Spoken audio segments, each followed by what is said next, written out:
Buenas tardes. Vamos a continuar nuestro curso. Hoy vamos a hablar de la intensidad de la vida como criterio moral. Les mostré el otro día cómo las instalaciones en las cuales nos apoyamos,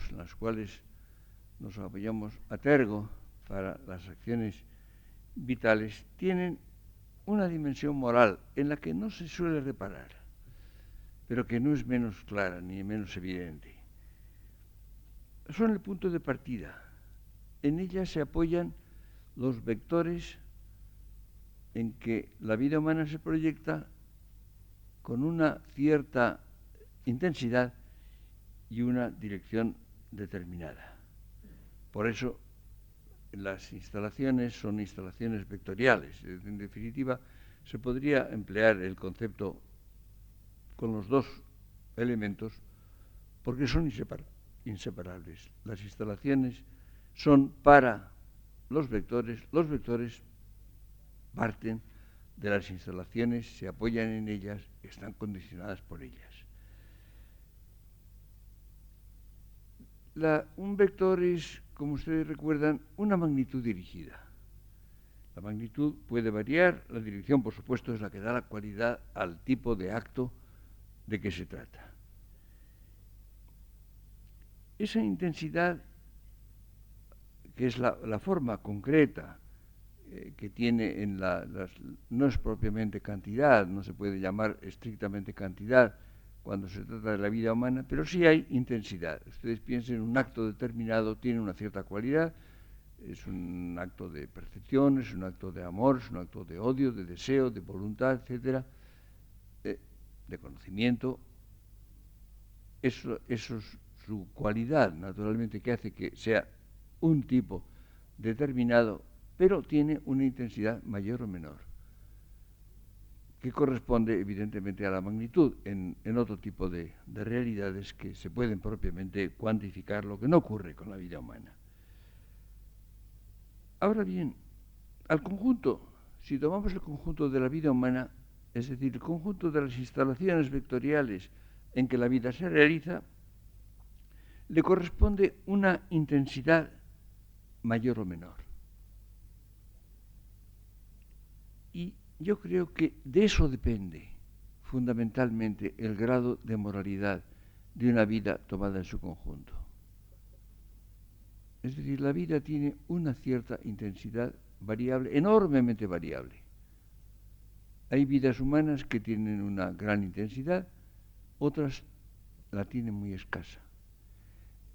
Entiendan ustedes bien, no me refiero a que sean vidas en las cuales ocurran cosas muy extraordinarias.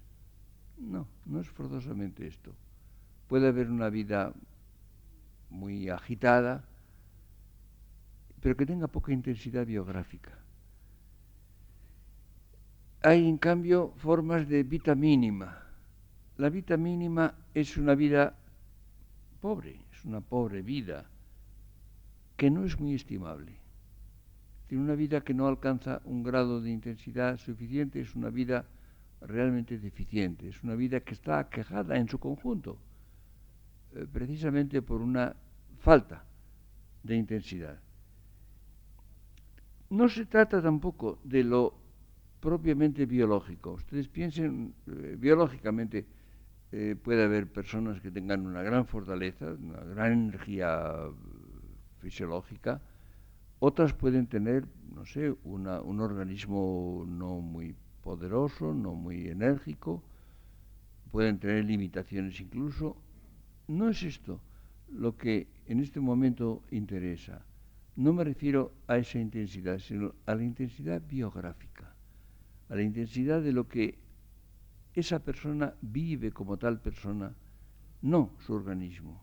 A veces incluso hay personas, no sé, frágiles, con muy poca vitalidad en el sentido orgánico. Yo he tenido la ocasión de conocer brevemente, una sola vez, a la Madre Teresa de Calcuta. Es la más mínima expresión biológicamente, realmente. Debe pesar como unos 30 kilos y además parece que se va a morir en cualquier momento. Bueno, creo que la podríamos poner como ejemplo de intensidad, de una vida enormemente intensa, biográficamente intensa. Probablemente no puede levantar pesos, ni podrá quizá hacer esfuerzos físicos muy grandes, y yo qué sé, su organismo es bastante deficiente. Ven ustedes, es un buen ejemplo que se me viene a la memoria, porque creo que ilustra bastante bien lo que quiero decir. Hay una renuncia, en definitiva, a la vida. Hay personas que tienen una falta de aprovechamiento de la vida, una renuncia a la vida. Yo recuerdo que José Gaos, que fue profesor mío de filosofía cuando yo era estudiante, excelente profesor por lo demás, decía que él creía que la otra vida, la inmortalidad, que quizá no se les debía conceder a las personas que no habían aprovechado esta vida, porque si no han aprovechado esta, ¿para qué quieren otra? Decía con bastante razón, era bastante razonable, me parece. Y hay gentes que viven lo menos posible, hay gente que resbalan por la vida. Y entonces, evidentemente, a mí esto me parece resueltamente inmoral. Creo que es una forma muy profunda de inmoralidad, que no tiene que ver, naturalmente, con los actos, no tiene que ver con los detalles de los actos concretos, de las conductas, que pueden ser incluso pues inofensivos, pueden, evidentemente, hay personas que evitan todo, pueden evitar el pecado, sí, pero evitan la vida de paso, ¿no? Lo cual, evidentemente, no me parece la mejor manera. Es muy frecuente que esto ocurra a veces por debilidad vital, insisto, biográfica, por cobardía, por no atreverse, en definitiva, por falta de amor. Esto produce esas formas, que son muy varias, formas diversas, de vida mínima. Yo creo que esto son formas, diríamos, muy amplias de inmoralidad, que no son inmoralidad de la conducta. Fíjense ustedes que estoy tratando en este curso de no limitar la condición moral a los actos, a sus series de actos que son las conductas, sino justamente a la vida como tal, a la vida en su conjunto. Puede haber una vida que no sea delictiva, que no sea pecaminosa, justamente por abstención, por renuncia, por negar todo tipo de acción que suponga un mínimo de audacia o de entrar en la vida enérgicamente. Evidentemente entonces estos actos serán tal vez inobjetables, pero en conjunto a mí me parece una grave inmoralidad que afecta al conjunto de la vida previamente a lo que cada uno haga en cada momento, en cada detalle. Es decir, diríamos que es un pecado contra las posibilidades de la vida. Esto me parece sumamente grave. Si se resbala por la vida, si no se expone uno a las tentaciones, a los fracasos, al dolor que nos amenaza, a la infelicidad, yo pienso que hay muchas personas que no se atreven a ser felices, a intentar ser felices, porque naturalmente intentar ser feliz es exponerse a la infelicidad. Por temor a ese riesgo, renuncian a intentar ser felices. Esto es sumamente grave. Si ustedes miran esto de un modo global, diríamos, como configuraciones de la vida, podríamos decir que son formas tímidas de suicidio. Es decir, el que no se atreve a vivir, el que reduce la intensidad de la vida todo lo posible, diríamos que intenta suicidarse un poco. Quizá porque ni siquiera se atreve a suicidarse del todo, porque sería una forma de intensidad. En definitiva, no se mata, pero no se atreve a vivir, se deja reducir a lo más parecido a la muerte. Hay, por tanto, una negación. Diríamos, hay un ahorro de lo que se puede hacer en todos sentidos. Lo cual significa también una especie de avaricia vital. Es una incapacidad de dar o de darse, que es la forma más eficaz. En definitiva, dar cosas, dar riquezas, dar bienes, son formas secundarias, son estimables, pero la donación verdadera es la donación de uno mismo, es la donación que hace uno de su propia realidad. En esto se distingue la generosidad respecto de la avaricia. Hay gentes incluso que son capaces de dar cosas, dinero, en fin, a condición de no darse. Yo he conocido a una persona que era particularmente generosa, que era Marañón. Marañón era generoso en todos sentidos, pero especialmente era generoso de atención a los enfermos, por ejemplo, sobre todo del hospital, de su consulta privada también. Les daba su atención, les daba su interés, les daba su cariño, daba algo que es la sustancia misma de la vida y que es algo precioso, daba tiempo. Era asombroso la donación de su tiempo, que era un tiempo muy valioso por su obra, muy valioso incluso económicamente. El tiempo de Marañón también tenía una alta cotización. Hacía donación de su tiempo, de la atención. Era algo muy extraordinario. Todos hemos hecho experimentos, o experiencias, dicho mejor, de personas con una vitalidad intensa, teniendo, por ejemplo, condiciones biológicas muy deficientes, de generosidad, igualmente, al contrario, de avaricia, o de ahorrarse. Esto me parece sumamente grave, yo creo. Hay también un afán inmoderado que afecta al mundo actual enormemente, de seguridad. Hay mucha gente que no vive con intensidad porque quiere seguridad ante todo. No quiere exponerse, no quiere arriesgarse, lo cual es sumamente grave también. En esta época creo que es extraordinario. Es interesante, yo he estudiado con cierto detalle las formas de la vida en diferentes épocas. Por ejemplo, yo hablaba de la seguridad que existía en la vida en la Edad Media. Seguridad, uno piensa, ¿no? Pero la vida era enormemente insegura. El hombre estaba expuesto, pues yo qué sé, a las inundaciones, al hambre, porque los víveres faltaban o no se podían distribuir, a la peste, que a veces diezmaba una ciudad o una región entera, a las invasiones, a la violencia. ¿Qué seguridad era esta? La seguridad no se refería a la vida, sino a la forma de la vida. Dentro de una forma de la vida estable, segura, la vida era insegura. Se contaba con ello. Eran eventualidades, amenazas constitutivas de la vida, que se presentaban en forma de inseguridad, pero dentro de una forma de vida estable y de vida segura. En cambio, en otras épocas ocurre lo contrario. Hay una seguridad, por ejemplo, en nuestra época, en definitiva, el nivel de seguridad de cada vida concreta es muy grande. La vida es inseguridad en todo caso. Pero, en fin, en nuestra época, por ejemplo, en los países, por ejemplo, europeos o americanos, el grado de seguridad es incomparablemente mayor que en casi toda la historia.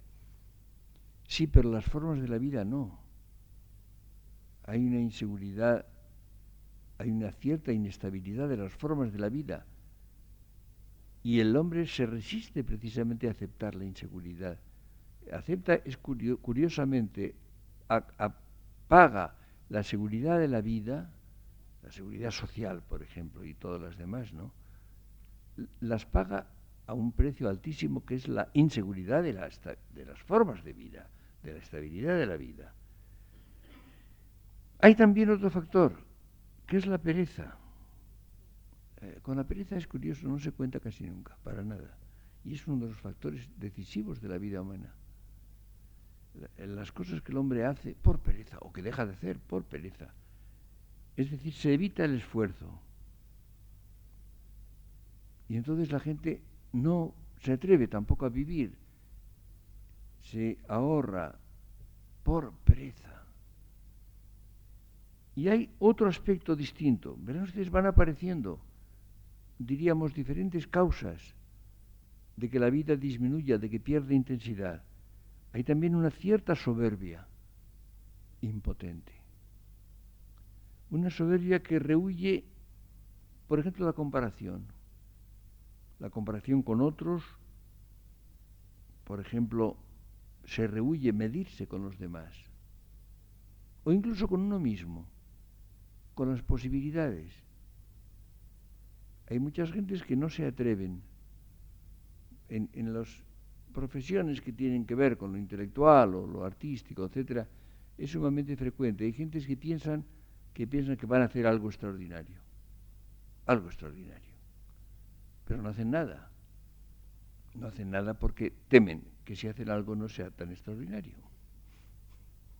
Esto es evidente. Y entonces, como tienen que hacer algo genial, algo que los ponga a la cabeza de la disciplina que cultivan, y no están seguros, en la duda, no hacen nada, o hacen muy poco. Yo recuerdo cuando yo era estudiante, pues yo me acuerdo que escribía algunos ensayos filosóficos muy modestos. Además, yo tenía entonces entre 19 años y 21 o 22, bueno. Y mis compañeros me miraban con un poco de conmiseración, diciendo, pero ¿y este desdichado que escribe una cosa que no es la crítica de la razón pura? Pues no era la crítica de la razón pura, pero era algo. Tenían una mezcla de un poco de desdén, porque aquello no era la crítica de la razón pura, y un poco de envidia porque era algo que, bueno, era razonable, se sostenía, y ellos quizá esperando hacer algo extraordinario, no hacían nada. Yo les decía, no hay que criarse para clásico, era la fórmula que yo empleaba. Clásicos, Dios mío, casi nadie lo es. Si Dios quiere, y en general no quiere, pero no importa. Lo que hay que hacer es algo decente, algo aceptable, algo, una palabra que yo empleo bastante, presentable. Si la gente se contentara con hacer cosas presentables, pero las hiciera, yo creo que el mundo andaría un poco mejor y la vida, desde luego, tendría más intensidad. Y hay otra causa también, que es precisamente la envidia. Hay gentes que no hacen lo que podrían hacer porque no quieren ayudar a otros, porque no quieren enriquecerlos. Yo conozco un caso también, estoy dándoles a ustedes algunos ejemplos. Me acuerdo de una persona muy ilustre por lo demás y en muchos sentidos excelente, que tenía un gran conocimiento de la literatura de diferentes épocas, y me acuerdo que unos editores le pidieron una gran antología de aquello. En principio dijo que sí, pero luego se arrepintió. Y dijo, no, pero luego estos poemas que yo conozco y que no los conoce casi nadie, luego los va a poder citar todo el mundo. Bueno, para eso están. Era una limitación. ¿Comprenden ustedes? Si ustedes se dan cuenta, al hacer una descripción puramente, diríamos, casi fenomenológica, de las raíces de la limitación de la vida, de la pérdida de intensidad, de las formas de vida mínima, sin darnos cuenta, hemos nombrar una serie de pecados capitales. No sé si se dan ustedes cuenta de que los hemos ido nombrando. Curioso, casi todos. Lo cual, naturalmente, tiene un carácter, y es que esto pone de manifiesto que hay un contexto moral de esa intensidad de la vida, que ahora resulta que es, en el sentido más estricto y riguroso, cuestión de moral o de inmoralidad. Porque en definitiva, la vida mínima, la vida que no tiene intensidad, en definitiva procede de la aparición de casi todos los pecados capitales. De modo que, sin proponérnoslo, sin buscarlo, haciendo una pura descripción que en principio no tiene que ver con la moral, nos hemos tropezado nada menos que con una enumeración de pecados capitales como causas de que la vida pierda intensidad, de que la vida sea pobre, limitada, angosta, de que no se atreva, de que sea menos vida. Esto creo que es enormemente importante. Esto no se suele considerar. No se suele considerar porque hay una tradición larguísima de la moral, que consiste, diríamos, en la atomización de la vida moral. Ustedes piensen, por ejemplo, que casi siempre se atiende a los actos morales. Ustedes piensen, por ejemplo, en que incluso las formas, las técnicas de confesión, en la época en que esto se hacía, ¿no? Ahora esto está muy en crisis.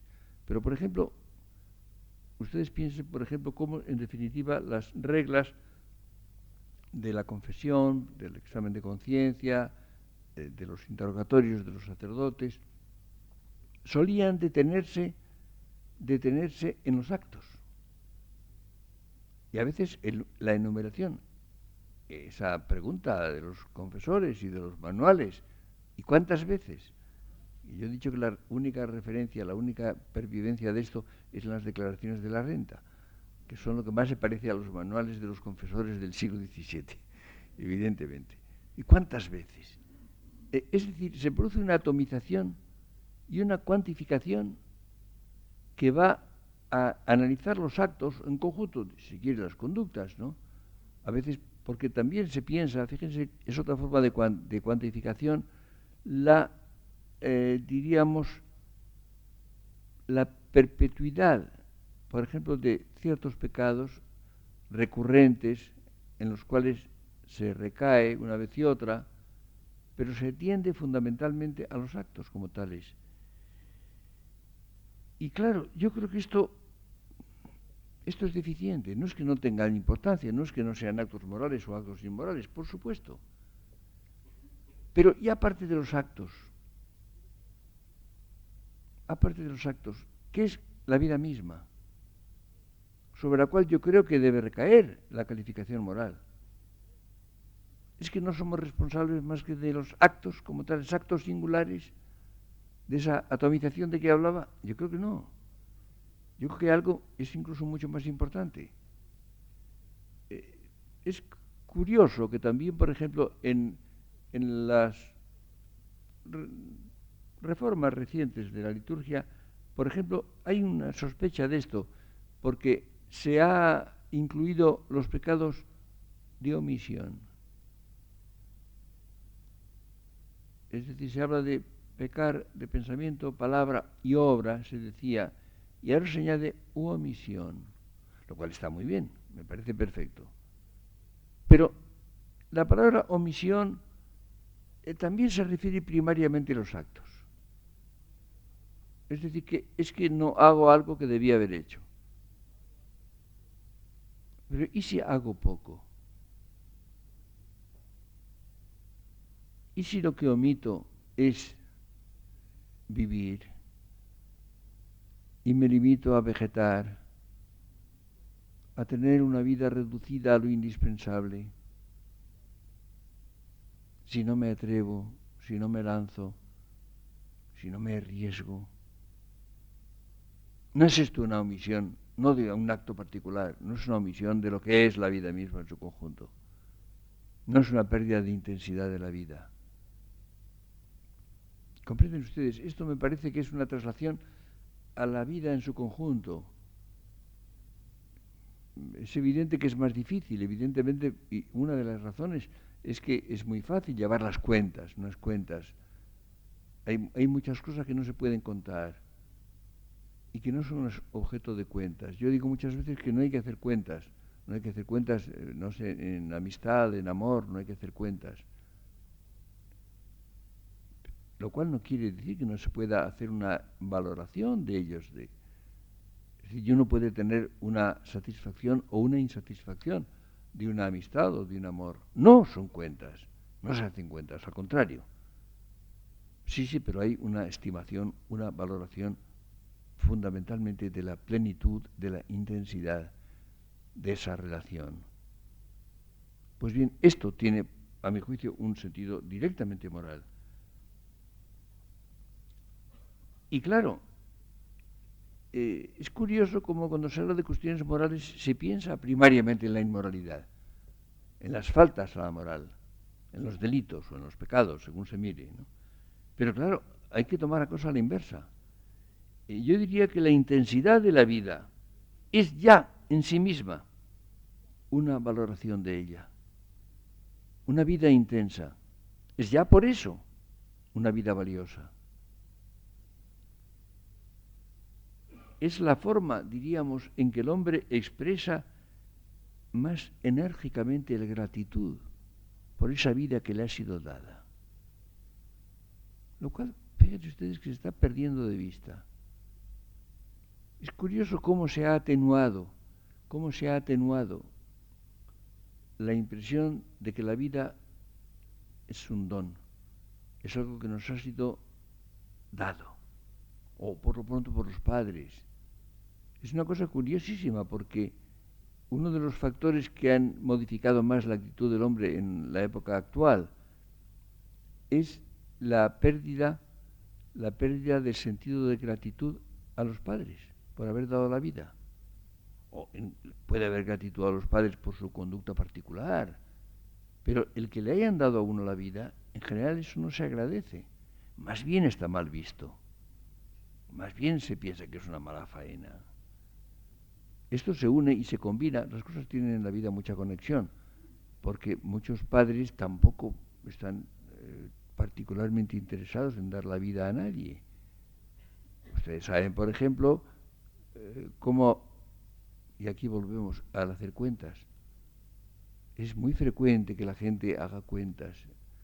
Por ejemplo, un matrimonio que dice, sí, queremos tener hijos, pero primero tenemos que comprar el coche o cambiar el coche, más bien cambiarlo, o tener el segundo, o tener una casa en la sierra o en la playa, y además tenemos planeado un crucero, un placer, y después sí, ¿no? Después sí, lo cual es entrar en cuentas con la vida misma, evidentemente. Ahí, naturalmente, llega una forma en que no es que no se dé la vida, es que se la quita. Este hecho increíble del aborto y de su aceptación, que consiste en haber empezado a dar la vida y quitarla, retirarla. Lo cual, imaginen ustedes, esto se corresponde, en definitiva diríamos, se corresponde con esa especie de ausencia de gratitud a los padres por haber recibido de ellos la vida. No digamos la gratitud básica a Dios como autor de la vida y por tanto de la nuestra, de la de cada uno. Cosa que ha desaparecido casi enteramente de la época actual. No sé, es una actitud evidentemente que considera que como hay una visión muy negativa de la realidad del mundo entero, ¿no?, que predomina, porque evidentemente está lleno de dolores, de dificultades, de problemas, que antes parecían que eran la condición de lo real. Ahora parecen que son, por lo pronto, males sin mezcla, pero además injusticia. Evidentemente hay males que son injusticias, hay muchos males que no son injusticias. Si hay un terremoto, hay una inundación, o hay un volcán, o hay un accidente cualquiera, o hay enfermedades, o se envejece y se muere uno, todo esto es malo, pero no es injusticia, no tiene nada que ver con la justicia. Pero se hacen ese tipo de cuentas también, de cuentas y de pedir cuenta. Como ven ustedes, son fenómenos en los cuales en general se piensa poco y no se los pone en conexión con ese hecho capital de la intensidad mayor o menor de la vida. Es decir, hay una posibilidad que creo que es lo que tiene verdadero valor, que es la aceptación real, efectiva, de ese don, que es la vida, que se presenta como algo positivo, algo valioso, posiblemente maravilloso. Recuerden ustedes la parábola de los talentos en el Evangelio de San Mateo, que es algo tan enormemente interesante, incluso fuera del contexto propiamente religioso. Es evidente que lo que se recibe, lo que se tiene, digamos, las posibilidades, son los talentos. Lo que el hombre puede hacer. Lo que el hombre puede hacer, por pronto, es vivir. Luego podrá eso articularse en diferentes actividades, pero se trata sobre todo de vivir. El hombre tiene una vida que es, por lo pronto, un repertorio de posibilidades. ¿La realiza o no? ¿La realiza intensamente o no? O lo menos posible. Ahorrándose, eludiéndolas. Yo creo que en definitiva lo que es propiamente moral es poner en juego las dotes de todo tipo hasta el límite de las posibilidades. Ustedes ven hasta qué punto esto no está en primer plano, por lo menos. No digo que sea desconocido, sí, yo no digo nada que sea desconocido. No se atiende a ello. A mí me parece que tiene importancia el hacer pensar a las personas en las cosas que están ahí, que en definitiva saben, con las cuales cuentan, pero sobre las cuales suelen resbalar porque no están en primer plano, no están señaladas, no están subrayadas y por tanto no se toma posesión de ellas, lo cual es una forma precisamente de atenuación de la vida.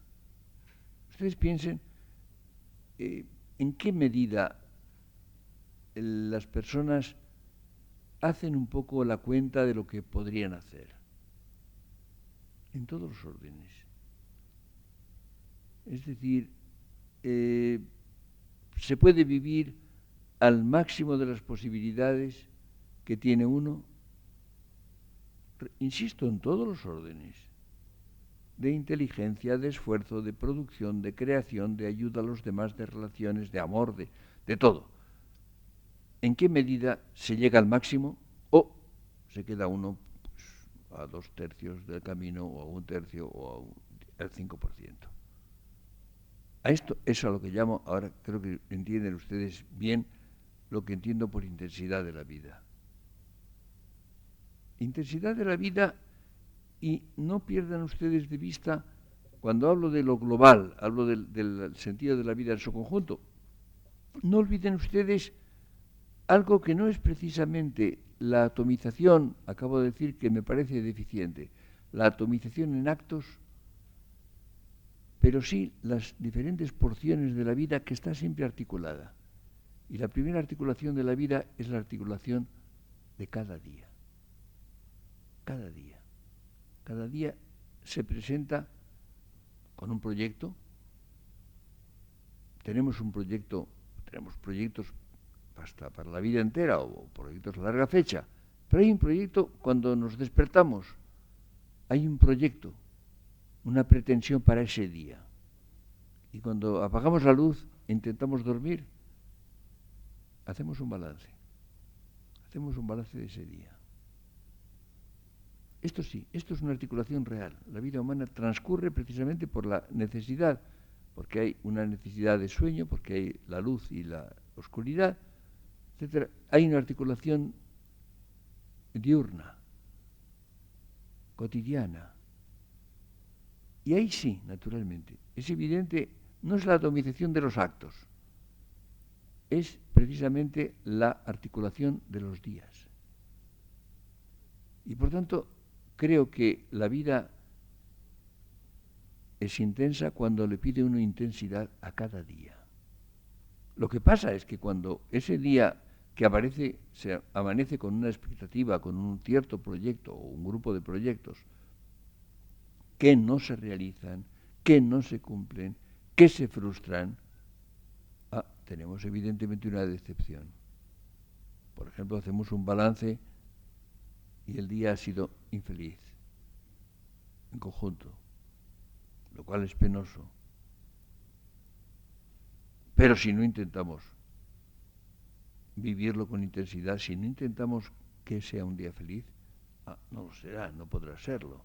Más vale eso, aunque se exponga a que el día se frustre, a que tenga decepciones, a que acabe con un balance de infelicidad. La infelicidad, cuando se la acepta, cuando se la vive, es también vida. Es una de las caras de la vida, una de las formas que la vida adopta. No perjudica su intensidad. Será una intensidad dolorosa si se quiere, pero sigue siendo intensidad. Ven ustedes, por tanto, cómo hay que volver. No se trata, al hablar de la vida global, de la vida en su conjunto, me refiero naturalmente a lo que significa en su totalidad de dimensiones, en el conjunto de sus instalaciones y sus vectores, en los proyectos a largo plazo que incluso pueden llegar incluso a más allá de la muerte, evidentemente. Sí, pero no hay que perder de vista la articulación real de la vida. La articulación en edades, cada edad evidentemente debe tener su propia plenitud, su propia intensidad, y hay que tener en cuenta la articulación elemental, pero esencial, de cada día. El que no le pide algo a cada día, el que no se esfuerza en que cada día tenga la mayor plenitud posible, malgasta su vida, la deja reducida a algo muy inferior, algo inferior a sí misma, inferior a lo que podría ser, por supuesto. Es decir, la vida intensa cumple el primer rasgo de los vectores, que es la intensidad, la magnitud. Ahora queda el otro, queda la dirección, la orientación. Y eso es la cualidad. Fíjense ustedes en que en definitiva hemos hablado de hacer las cosas intensamente. Sí, pero ¿hacer qué? Y ahí naturalmente interviene de un modo esencial el acierto o el error. Eso que hacemos, ¿qué es? ¿Es algo que es valioso? ¿Es algo que realmente deseamos? La intensidad de la vida va enormemente ligada al deseo. El deseo, yo creo que en general es menos estimado de lo que merece. El hombre, ha habido un desplazamiento en el pensamiento filosófico y psicológico hacia la voluntad. La voluntad es muy importante, por supuesto, pero el deseo lo es más todavía. El deseo es lo que moviliza la vida, lo que hace precisamente que tenga un carácter de manantial, un carácter fontanal. Y es muy frecuente que el hombre haga lo que no desea. A veces incluso lo contrario de lo que desea. Quiere cosas que no desea. Las quiere y a veces las consigue. No las desea. Lo que no se desea no llena el alma, diríamos. No da intensidad a la vida, no da plenitud a ella. Se pueden conseguir, ustedes piensen, por ejemplo, que hay muchas personas que consiguen cosas, las consiguen, que no desean. Y esto les produce una especie de extraña insatisfacción. ¿Por qué? Porque han conseguido lo que se han propuesto, sí, pero eso no lo desean. Y entonces se produce como una especie de vacío. En cambio, el acierto que es muy fundamentalmente autenticidad, es lo que realmente puede llenar la vida, lo que realmente a uno le parece vividero, le parece digno de ser vivido. Esto es lo que decide, en última instancia, el valor moral de la vida. Y piensen ustedes, si lo consideramos de un modo colectivo, no, esto por supuesto, su aplicación inmediata es en la vida individual, que es la vida de cada uno, que es la última realidad. Pero he hecho ya referencias, por ejemplo, a una época determinada, por ejemplo, la nuestra. Es evidente que si el hombre está sujeto a presiones sociales, a vigencias sociales. Ustedes imaginen una época en la cual la vida tiene colectivamente, o diríamos estadísticamente, una intensidad mayor, o en que tiene una menor. Ha habido una época, por ejemplo, en que el hombre ha vivido con intensidad particular, que fue la época romántica. Si ustedes leen textos literarios o históricos en que aparecen las formas de la vida en la época romántica, ven ustedes un grado de intensidad extraordinario. Casi todas estas vidas son a veces dramáticas, incluso trágicas, muchas lamentables, y sin embargo uno encuentra que en definitiva los románticos, no sé, percibían el sabor de la vida, la vivían de una manera particularmente plena. Yo creo que sufrían mucho, pero la gozaban al sufrir, incluso precisamente se complacían en ello. Si ustedes leen un poco cuidadosamente los textos históricos o literarios de la época romántica hasta 1850 aproximadamente, verán ustedes cómo en medio del dolor, de la quejumbre, de la desesperación, del mal du siècle, del Weltschmerz, como decían los alemanes, sí, por debajo de todo eso da la impresión de que la gozaban. ¿Por qué? Porque la vida era intensa, porque se volcaban en ella.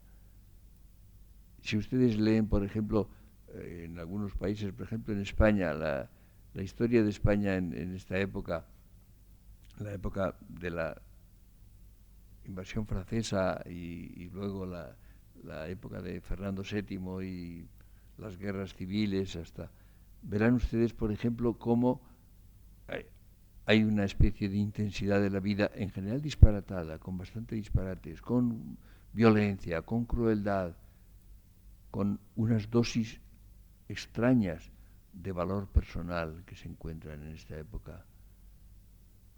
Es decir, en general el romántico no se ahorraba, no se retraía, se volcaba en la vida, se sumergía en ella con plenitud, a veces de un modo poco inteligente.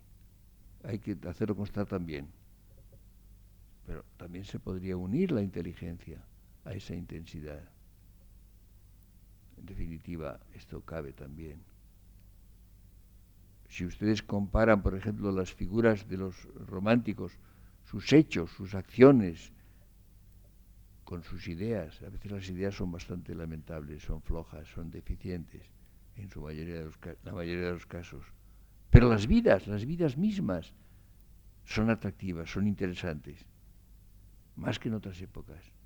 Hay épocas, en cambio, esto se ve bien, por ejemplo, en la obra de Galdós. Si ustedes leen los episodios nacionales, verán ustedes que cuando las cosas se ponen mejor, cuando son más razonables y hay menos violencia y menos disparate en la vida española,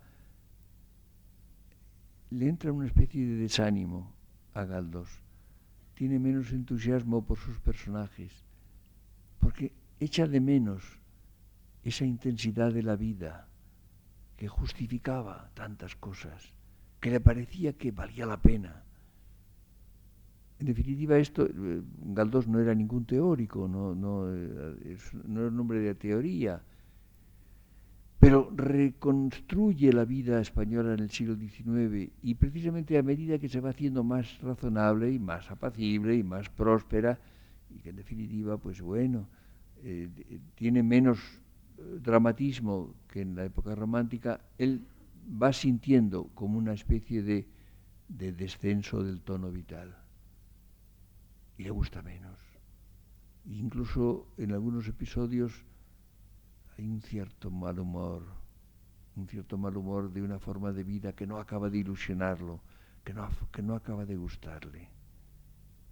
Si ustedes recorren, por ejemplo, la historia, la que podemos conocer mejor es la española, sobre todo desde el Renacimiento, que es cuando la conocemos mejor. La Edad Media es más problemática y don Ramón Menéndez Pidal la conocía muy bien, pero no es tan fácil conocerla en su detalle y en su intimidad. verán ustedes cómo hay una serie de ascensos y descensos de formas de intensidad de la vida que se reflejan en las biografías.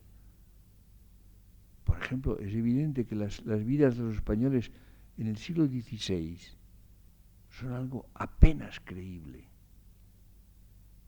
porque tienen un grado de intensidad. Las cosas que hacían, las cosas que soñaban, las cosas que se atrevían a hacer, son extraordinarias. Y hay un momento en que empieza a producirse una especie de vacilación, se empiezan a tantear las cosas, se empieza a vacilar si se entra o no en las cosas, en las empresas, hasta llegar a una situación en la cual desciende el tono de la vida. La tonalidad no, insisto, biológica, sí, biográfica. Y esto ocurrirá, en cierto modo, en los últimos decenios del siglo XVII y en el siglo XVIII, que es un siglo tan admirable en muchos aspectos. Sin embargo, hay también una falta de vuelo, una falta de intensidad. La gente vive más razonablemente, quizá más inteligentemente, pero refrenándose, no atreviéndose, pensando quizá que ciertas conductas anteriores no eran razonables, no eran plenamente justificadas. El hombre del siglo XVI y de la primera mitad del XVII creía que lo que se hacía valía la pena exponerse a la derrota, al fracaso, al dolor, a lo que fuera, porque valía la pena lo que se estaba haciendo. En otras épocas se piensa que no vale la pena. A veces ha habido épocas de agitación. Hay una pareja de conceptos que se emplean mucho, las dos palabras, en el siglo XIX, el espasmo y el marasmo. Hay un ensayo de Unamuno sobre el marasmo actual de España, escrito en 1895.